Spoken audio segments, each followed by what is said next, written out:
Hello out to all you wonderful people. This is Andre the Game Idea Guy. Thank you once again for lending me your time and your ear listening into another Gamer's Thoughts discussion. And this time I got a few subjects that I'm going to be talking about. One related to, actually two related to Nintendo, and two related to Microsoft. So I have to figure out what order I'm going to do that in for you guys, but by the time that this gets posted, you'll see the order. So, okay, first thing I'm going to talk about is, and this is a little bit older of a subject, but The Legend of Zelda being permanently open world, as everyone assumes. Okay, I know that Al Numa said that they would be sticking with the formula that they created for Breath of the Wild and then improved upon for Tears of the Kingdom. That doesn't, however, mean that they are going to stick with open world. It just means that the engine that they've created, the way they have decidedly came to the conclusions for developing these games, is what they're sticking with. Now, whether that means we will get full-on, complete remakes of past games with this updated engine to make all of the lore line up perfectly, I have no idea. But I don't think that immediately means that everything, and I mean everything, is just going to be open world. Yes, Breath of the Wild and Tears of the Kingdom are both open world Legend of Zelda games, and one came right after the other. But that's the thing. One came right after the other. Any Legend of Zelda games that have sequels, like direct sequels, usually play very much like their original counterpart. So, like Ocarina of Time, Majora's Mask, A Link to the Past, A Link Between Worlds, the Oracle games. You get it. Well, those were developed around the same time, but you get what I'm saying. That doesn't necessarily mean that, hey, every Legend of Zelda game after this is going to be completely open world, even though they are adventure titles and an open world setting can be beneficial. But I do think that if enough people ask for it, especially among the fans and even among their staff, for like the just like the smaller world area with the towns and having the massive dungeons, they'll probably go back to doing that. But it would be in the playstyle that Breath of the Wild and Tears of the Kingdom have created. At least that's what my assumption is. Hell, they could even use this in this same engine and still do a top-down Zelda game if they really wanted to. That wouldn't be an impossibility. They could do it. Well, it depends on how they set it up. But let's not assume that just means that every Legend of Zelda game from now on is going to be the exact same thing. Because they haven't been before. So let's not assume that just means that they will be, and just take it into effect or account that this is just meaning that they're streamlining their process. Which doesn't mean that the games are going to come out in 2 to 3 years' time. I mean, it could. But it really depends on how much work they put into the coding and into the physics engines of these games. So just keep that in mind. Next subject, 30 frames per second is acceptable when my company does it.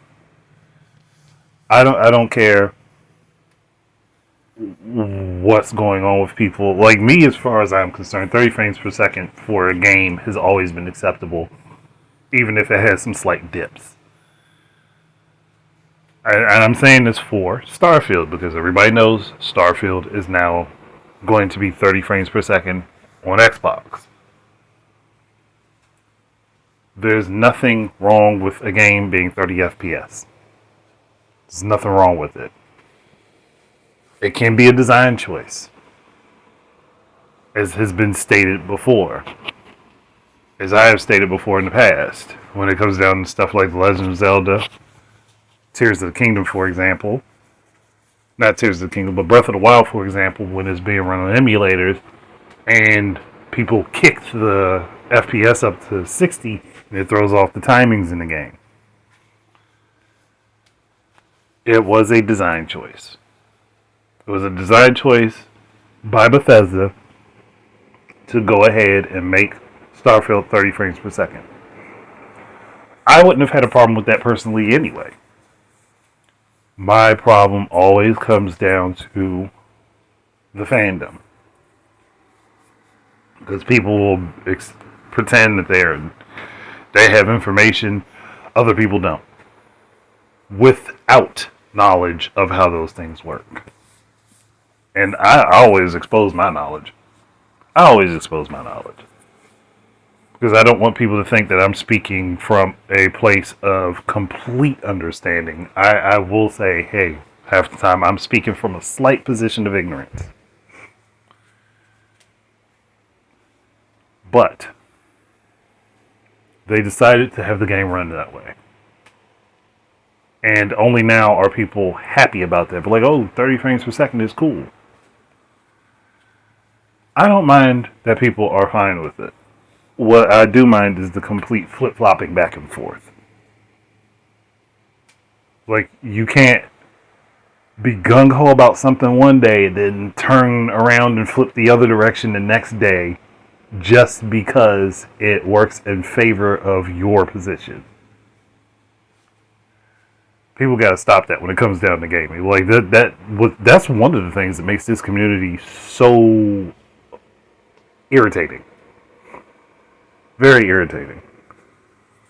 Because it's only acceptable if it's happening on my platform. If it's anybody else's platform, then I have problems with it. But if it's on my one of my preferred platforms, I can explain it away. That's the mentality I'm tired of. I don't mind that people have their preferences. I have mine. I just don't shit on other people's preferences like I see happen so often. Now, I do make jokes. I will make jokes because I like to make jokes. Now, if somebody gets personally offended, not much I can do about that. But I do make jokes, like how I make jokes about being not so friendly towards Todd Howard. Because honestly, his voice does annoy me. And I don't know why it triggers this response in me, but I'm not actually serious about any of the things I say about him.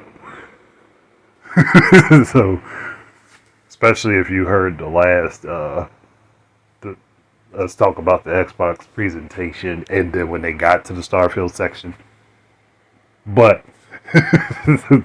I don't have any personal actual aggression towards this person outside of his annoying voice. I don't think that anybody should be sitting there crapping on other people's preferences, though. As long as they're not hurting anyone. Let me make sure I preface that. As long as they're not hurting anyone or causing anyone else trouble, you should not be worried about another person's preferences. Simple as that. Shouldn't be pocket watching people. Shouldn't be crapping on them. Just let people enjoy what they enjoy and move on. Again, as long as they're not hurting anyone. So, Starfield being 30 frames per second is fine. If they did it because it works better for them for the consoles, cool. No biggie. It's going to be 60 frames per second on PC, as far as I know. As long as your PC is up to snuff. Otherwise, you're just going to get the same experience as an Xbox Series X. Or S. No big deal there. Next, the Nintendo Direct fiending. People, why are y'all trying so hard to bug for a Nintendo Direct? There are tons of games on the Switch right now. Tons. You mean to tell me you can't open up the eShop and find something that you like and want to play? You tell me you ain't got enough games at home to play? Y'all sitting here complaining about stuff? Say, oh, well, Nintendo didn't give us a direct. I mean, now if memory serves me, everybody hated the idea of directs when they were first announced. I mean, I do remember being there for that around 10 years ago. But now it's become pretty much the way of the industry, and Nintendo doing that going forward. People, chill out. If a Nintendo Direct comes out, it comes out. If it doesn't, it doesn't. Why are you so thirsty when you have tons of games to play? And we do know that Nintendo is working on moving themselves away from the Switch. At least the current iteration. Why is everyone so adamant that they have to have a Nintendo Direct? You don't. You really don't need a Nintendo Direct. And if third parties are announcing their games, you can look them up to see if they're on the platform. Do you really need Nintendo to repeat to you information that is already available? Especially when they put launch trailers on their channel on a regular basis. They put out posts on Twitter, Pinterest, Instagram, and other places. So they do keep you updated if you're looking. Why do you need a direct to give you the exact same information on a regular basis with nothing big or new coming? Or at least nothing that they've told you that's big or new coming. Or is that it? Is that it? Is it the issue that there's a bunch of unknowns and people are like, well, Nintendo, please, you got to let us know what's going on. We don't know. Calm your nerves. There are times that they go silent like this. It's not a huge deal. They go silent every now and again. Chill, people. Don't lose your mind over them being quiet. They get quiet. It happens. It's not going to kill you. Chill. No problem. It's not like you've gone a long period of time where there are no new releases at all. Whether people want to pretend that like all the stuff on the eShop doesn't exist or not is not up for debate.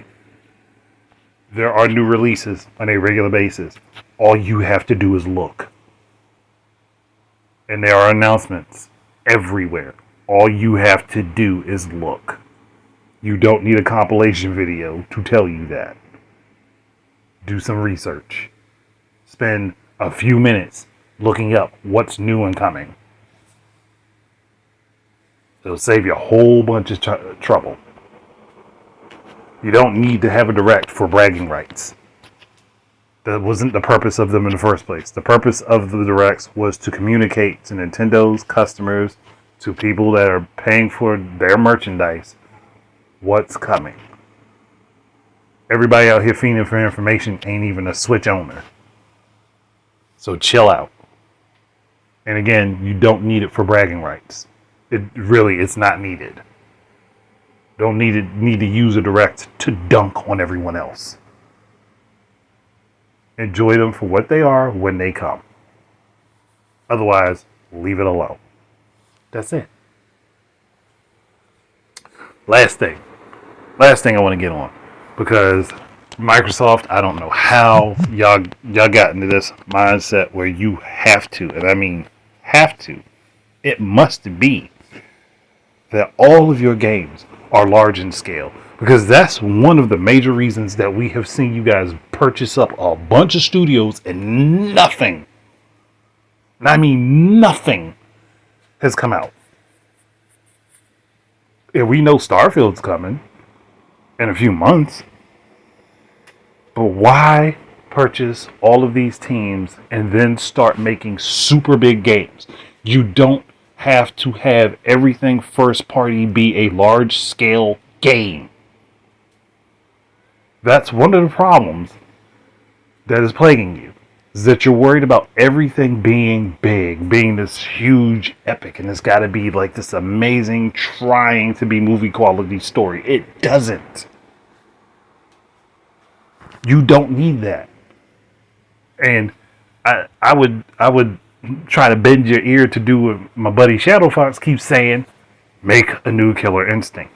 That's not a large scale game. You could start off with a small base of characters, and then you can add more in as time goes, like you guys did with the most recent iteration of Killer Instinct. That can be done, and it would be something that would be quick. It could get people into it. You could always do like Smash does and have people speculating about what characters they might see. You could turn it into a mini series of events for this particular game and keep the ball rolling on content and keep people interested in it. You guys kind of failed at that with Halo Infinite. Sorry. But that's because you also tried to copy Splatoon a little bit too much. Not everybody's going to be able to do that. But smaller games, stuff that, could be more like arcade, like you could rebrand Xbox Arcade and use it as a header for some of your smaller games if you guys actually started working on some. Work on smaller games. Have them released so that you have games that have a 1 to 2 year development cycle instead of having everything being 4 to 6 to 7 years. That's going to exacerbate your fan base. That's going to cause irritation with a bunch of people. You don't need everything to be large in scale. Perfect Dark, for example, does not need to be a large scale game. You know what you need to make Perfect Dark work?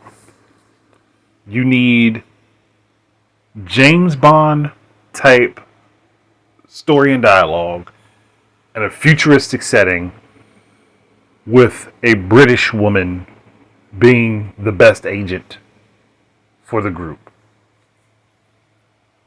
And you just need small mission-based scenarios. You do not need Perfect Dark to be an open world game. It does not need to be huge in scale. Now, the levels themselves can be big. You can even have a little hub like the original Perfect Dark did. But it does not require an open world setting, which is what I'm figuring is what happened with that game and why so many people are frustrated with that team and end up leaving it. Because you're trying to make it too big and probably trying to make it too serious. Perfect Dark works best in being silly. It works best being silly. You want James Bond, but silly. Or sillier, because let's be real, some of the stuff in James Bond is wild. But it doesn't take trying to make this grandiose game for this series. You could have had teams working on Jet Force Gemini by now. Working on one that is set and works for Xbox and works with how that controller is set up. But you haven't done that yet. You could redo Conquer. You have teams or people that have experience with these types of games. But you won't put them on them. You won't let them breathe fresh ideas into these series. Hell, I even came up with an idea for Conquer 2, and it's literally going from the end of the first game and trying to have Conquer save Bunny. That's it. That's it. That's all you need. And then you just take the silliness that Conquer was and amp it up. It's not that difficult to figure out. Now, if any game should be open world. If any game should be open world. And if you guys were to work on it, it should be Cameo. Cameo is the game that could have been your Legend of Zelda equivalent. Because Fable wasn't it. Let's be real. Fable was not it. Even though Fable is good where it's good, and bad where the overpromises happened. But Cameo could have been your Legend of Zelda. Cameo is the game that, if anything should be open world, should be large scale, that would be the game that I would put that energy into because it warrants it. The styling of it fits in open world, but it's not required either. Hell, a full-on remake of the original Cameo with updated controls and better physics would bank. It would be great. It would be something that gamers for Xbox could play. It would make a lot of people happy. Battletoads, I have no idea what the hell y'all did with that. That was that game, and I know there are some people that really like it. And I'm not going to lie, the gameplay system for it is great. But your hard mode amounts to just button mashing constantly, and the story is horrible. I understand that Battletoads had an air of silliness to it, but you took that aspect of it and moved it to the extreme. There's a balance of things when it comes down to Battletoads. It's serious but silly.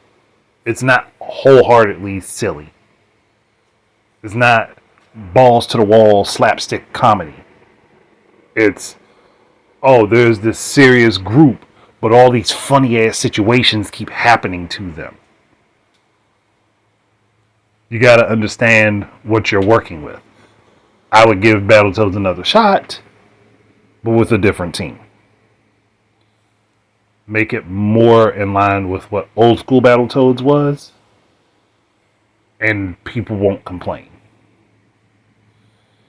Because there was a lot of stuff that happened with this recent iteration of Battletoads, and I was like, yeah, nope. I didn't even want to finish that game. That's how bad it felt to play it. I might go back and play it and play all the way through it, but odds are I likely wouldn't. You guys would need to get a new team to do Battletoads. One, to make up for what happened with the last game, because that was horrible. I'm sorry, that was horrible. And it's not like you don't have a baseline to work from, because you have license to all the games, and you put out Rare Replay. So yeah, nope, can't give you credit for that. I cannot let you slide by on that one. But you guys need to not worry about making everything big, large, expansive. Why not do a new jetpack? Do a whole new jetpack game. Make it a short adventure game, around 15, 20 hours, needed to just do a complete playthrough. That can be done. That's something that could be done. And you have the tools. You have the rights to it. Stop worrying about making everything large, making everything big. It's not going to work. Because all that time between releases is bad for your branding. I mean, let's not forget what happened with the Wii U. Even though, on a regular basis, the Wii U did have a bunch of smaller games on it that people just wholeheartedly ignored. And now they're complaining that they have no access to. You guys are in a unique situation where you saw that happen. And you can just go ahead and say, hey, let's work on some smaller stuff that we release and put it out there. But you're not doing that. Of course, people are going to complain that you're not releasing anything when you've brought up 11, almost 12, like 11 or 12 teams in the last few years, and then nothing has come of it. The only reason Starfield is happening is because that was already in production.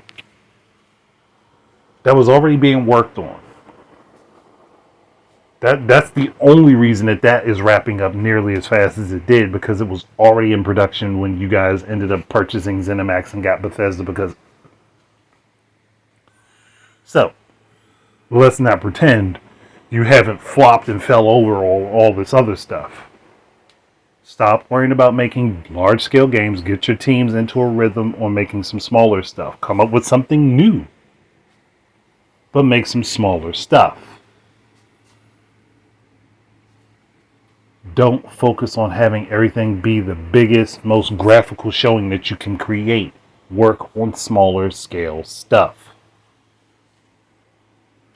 Even if some of the games come out bad, like Battletoads did, work on some smaller scale stuff. Get your teams used to doing it. Worry about working on big stuff with like 1, 2, maybe 3 teams.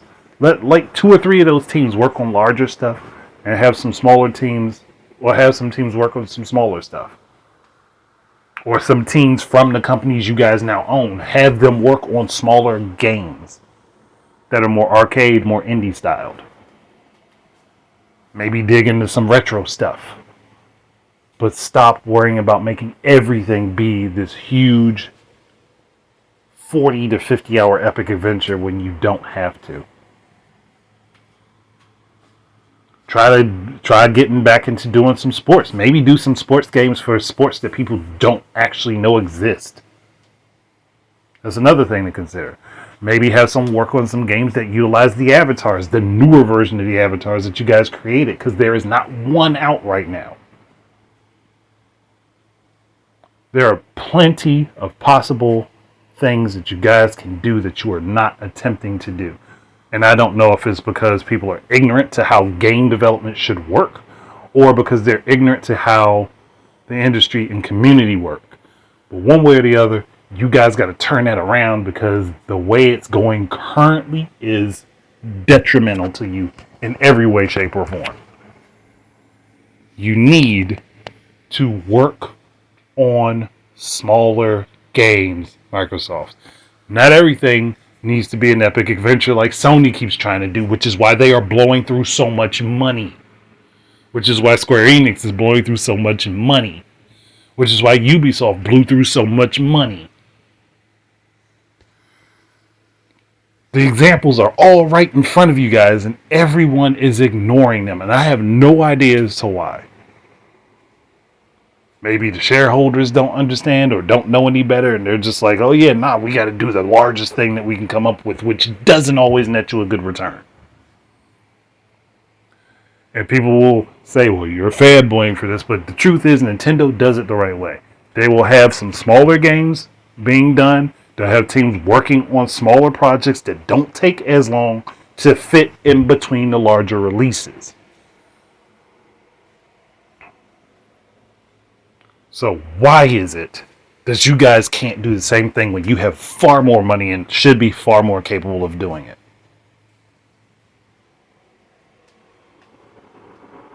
That's my question. And you don't have to worry about making all of your games 4K. They don't all have to be. They don't all have to have that setting available. You can make your games smaller. Make them take up less data. Use less resources, which will make them run great on your platforms. Again, this should not be hard to figure out. If I can diagnose this problem very quickly, very easily, and I can give you a game plan or give you an outline, then the people working at your company should be able to do far better. They should be able to do far, far better. So what is wrong that is causing you guys so many hiccups? I can tell you, and it's the thing that I've just been saying, you're trying to make everything too big. You don't need all of your teams working on large games. It is just not conducive to a good business plan. Even if you're going to put your games on other platforms, It's not conducive to a good business plan. I mean, Mojang is doing their thing with Minecraft. They're trying to make it as versatile a series as possible. Minecraft as a series is starting to become what Mario is. It's jumping into different genres. That's a good team you guys have. Let them keep doing what they're doing. But everything else that you have, you need to have better workflow. You need to not have your teams trying so hard to make the biggest, next large epic adventure.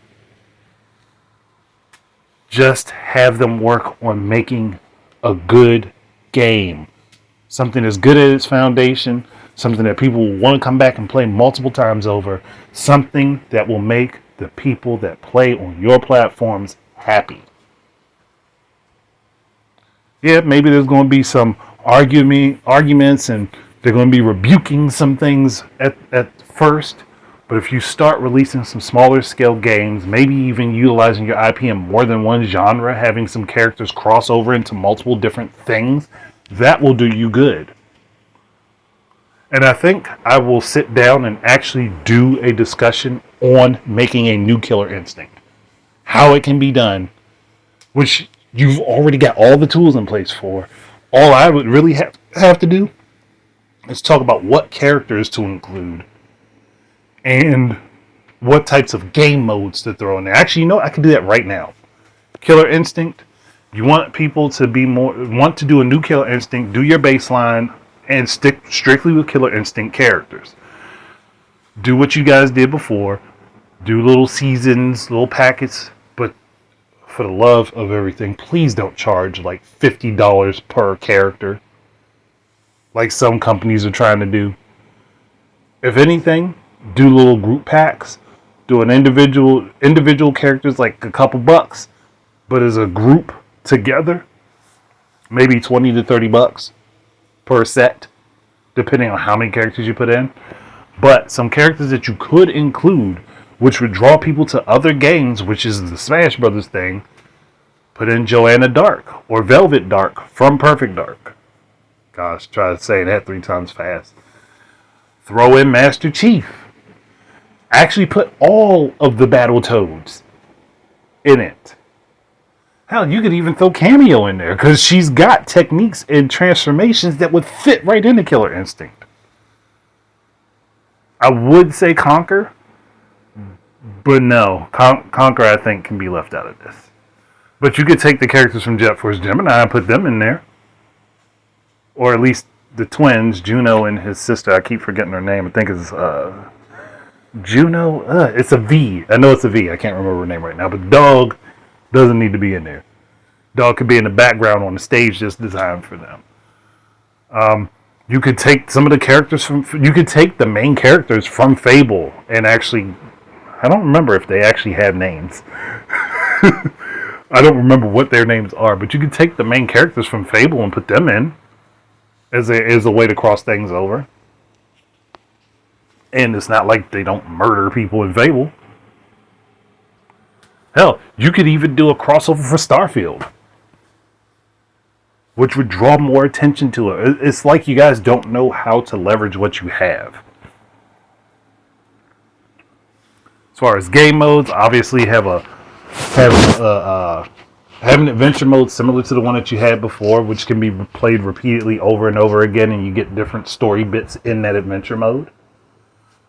Have each character have their own story that's playable, that gives replay value, makes it interesting. Have your the shadow mode that you guys had before, where you can play and the game records your gameplay or records your play style and then makes a profile based off of that. I don't remember what you guys exactly called it, but I know it was something with a lab. It's just... put in your practices, throw in a survival mode because fighting games tend to leave that out nowadays. So, I mean, throw one of those in there. Maybe even make a team mode where you can have characters be swapped in and out. That could actually be a new dynamic for Killer Instinct because that's never been in the series as far as I know. It's just there's a lot of things that could be added to just that alone that could start building your branding up. That could start drawing attention to your IPs. That could start getting people into what you guys do. It's literally on you guys to make that happen. And I mean, the Dark Queen from Battletoads having her own level in Killer Instinct and having a look that's more similar to her original design and her being a complete badass, that would be awesome. That would be awesome as all hell. Having Rash and Pimp, was it Rash? It was Zitz and no. It was Rash that was in. It was Rash that was in there. But having Zitz and Pimple join him would also be cool. Hell, you could even come up with some new characters that fit into Battletoads as mainline villains that could be added in again as a thing to cross over and have interest be drawn to it. You have literally all of the tools. I just don't know why you're not using them properly. It's like you're trying to take a screwdriver and use it to hammer a nail in a wall. You have the tools. You're not using them right. You need to use them right. And if Microsoft would ever listen to me, I would wholeheartedly love to give direction to where these games go. But I know they won't listen to me. And I know that I'm doing this partially for my own ego, but also because it's irritating to me to see someone with everything in their hands fail. You have everything in your hands that you need to succeed, and you fall flat on your face. And you guys can't see me right now, but my whole body went into that statement. It's irritating because I'm sitting here like, you guys have what you need to do this. You have the tools. You have it. You've got it all. And nothing is happening with it.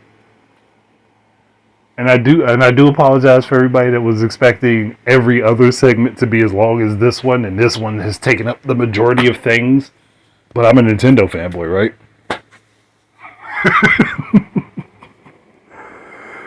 Like, why can Andre get so passionate about wanting to see Microsoft succeed, but he's a Nintendo fanboy? Think about that. I can beat this horse constantly. That does not mean it's going to come back to life. You guys have literally everything in your hands. You just do not have someone to direct you.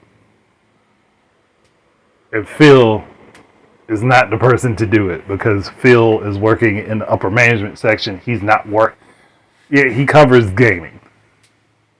But Phil needs somebody that can, manage the teams under him and give them a direction to go.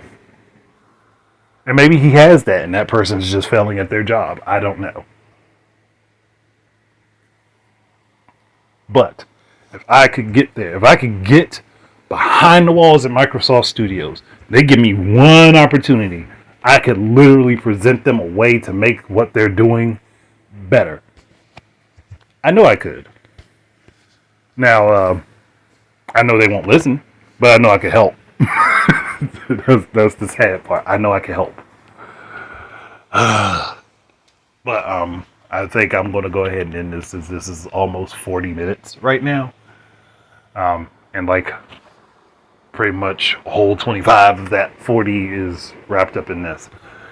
But if anybody else has any suggestions or ideas or thoughts that they want to throw in there, please do. I'm open to hearing them. But otherwise, thank you guys very much for listening. Keep your eyes and ears out for more stuff from me. And until the next time, enjoy your games and peace out, everybody.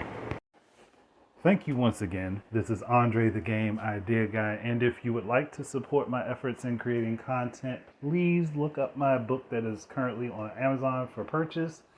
That is The Game Idea Guy Presents Gaming Word Search Volume 1. I am currently working on Volume 2, and it would be highly appreciated. That way you could get something for you supporting me.